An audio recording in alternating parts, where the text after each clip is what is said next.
தமிழகத்தில் உள்ள அனைத்து வருவாய் மாவட்ட தலைநகர்களிலும் இன்றைய தினம் அனைத்து இந்திய அண்ணா திராவிட முன்னேற்ற கழகம் தலைமை அறிவிக்கப்பட்டு இன்றைக்கு தமிழகம் முழுவதும் கண்டன ஆர்ப்பாட்டம் நடைபெறுகின்றது.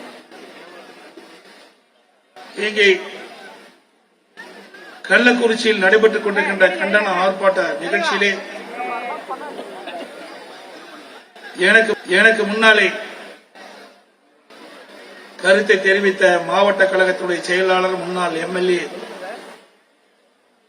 அருமை சகோதரர் திரு ஆர் குமரகுரு அவர்களே, இந்த கண்டன ஆர்ப்பாட்டத்தில் கலந்து கொண்டுள்ள கழக அமைப்பு முன்னாள் அமைச்சர் அண்ணன் பா மோகன் அவர்களே, கள்ளக்குறிச்சி சட்டப்பேரவை உறுப்பினர் சகோதரர் திரு எம் செந்தில்குமார் அவர்களே, கழக அம்மா பேரவை இணைச் செயலாளர் முன்னாள் எம்எல்ஏ சகோதரர் திரு பிரபு அவர்களே, மாவட்ட மகளிர் செயலாளர் முன்னாள் எம்எல்ஏ திருமதி அழகுவேல் அவர்களே, முன்னாள் எம்பி சகோதரர் காமராஜ் அவர்களே மற்றும் இந்த கண்டன ஆர்ப்பாட்ட நிகழ்ச்சிகளை கலந்து கொண்டிருக்கின்ற மாவட்ட கழக நிர்வாகிகளே, சார்பு மாவட்ட பொறுப்பாளர்களே, ஒன்றிய கழக செயலாளர்கள், நகர கழக செயலாளர்கள், பேர்கழக செயலாளர்கள், கிளைக்கழக செயலாளர்களே, உள்ளாட்சி பிரதிநிதிகளே, கழகத்திலே பல்வேறு பொறுப்புகளை வைக்கின்ற நிர்வாகிகளே, முன்னாள் கூட்டுறவு சங்க நிர்வாகிகளே, கழக உடன்பிறப்புகளே, பெரியவர்களே, தாய்மார்களே, பத்திரிகையாளர் ஊடகங்களே, அனைவருக்கும் என்னுடைய முதற்க நன்றி கலந்த வணக்கம். இன்றைய தினம் இந்த கோர நிகழ்வு நடைபெறுவதற்கு யார் காரணம்? முழுக்க முழுக்க விடியா திமுக அரசு முழு பொறுப்பேற்க வேண்டும்.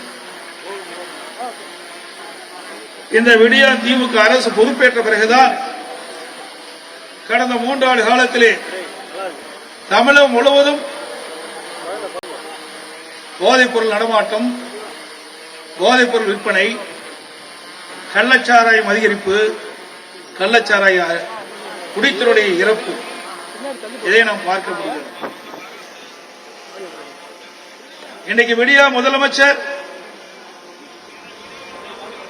ஒவ்வொரு முறையும் தலைமை கழகத்திலே கூட்டம் போடுகிறார். அந்த கூட்டத்திலே உயர் அதிகாரிகள் கலந்து கொள்கிறார்கள், உயர் காவல்துறை அதிகாரிகள் கலந்து கொள்கிறார்கள். அந்த செய்தி ஊடகத்தின் வாயிலாக, பத்திரிகையின் வாயிலாக வெளிவருகிறது. இனி தமிழகத்தில் போதைப்பொருள் விற்பனை நடமாட்டம் அடியோடு ஒழிக்கப்படும், கள்ளச்சாராயம் அடியோடு ஒழிக்கப்படும் என்ற செய்தியை மட்டும் நாம் பார்க்கின்றோம். ஆனால் ஒழித்தா என்று சொன்னால் இல்லை. போதைப்பொருள் விற்பனை அமோகமாக நடைபெற்றுக் கொண்டிருக்கிறது. கள்ளச்சாராய விற்பனை தடையில்லாமல் நடைபெற்றுக் கொண்டிருக்கிறது. அதை பற்றியெல்லாம் கவலைப்படாத முதலமைச்சர் தான் இன்றைக்கு விடியா முதலமைச்சர் திரு ஸ்டாலின் அவர்கள். இன்றைக்கு இந்த பகுதியை பொறுத்தவரைக்கும் மாதவச்சேரி, சேசா சமுத்திரம், கருணாபுரம் பகுதி, இந்த பகுதியைச் சேர்ந்தவர்கள்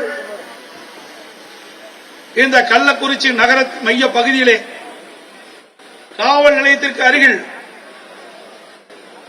நீதிமன்ற வளாகத்திற்கு அருகில், மாவட்ட ஆட்சியாளர் இருக்கின்ற இந்த பகுதி, மாவட்ட காவல்துறை அலுவலகம் இருக்கின்ற பகுதி, இந்த பகுதியிலே தங்கு தடை இல்லாமல் கள்ளச்சாராய விற்பனை நடைபெறுகிறது என்று சொன்னால் இந்த ஆட்சி எப்படி இருக்கும் என்பதை நாம் எண்ணி பார்க்க வேண்டும்.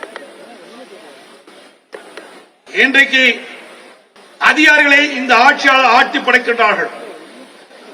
ஆட்சி அதிகாரத்தை வைத்துக் கொண்டு திராவிட முன்னேற்ற கழகத்தைச் சேர்ந்த இந்த பகுதியில் இருக்கின்ற முக்கிய புள்ளிகள் அவருடைய துணையோடுதான் இந்த கள்ளச்சாராய விற்பனை நடைபெற்றதாக நான் கள்ளச்சாராயம் குடித்து மரணம் அடைந்தவருடைய உடலுக்கு அஞ்சலி செலுத்தி வருகின்ற பொழுது அந்த மக்கள் என்னிடத்திலே இந்த செய்தியை சொன்னார்கள்.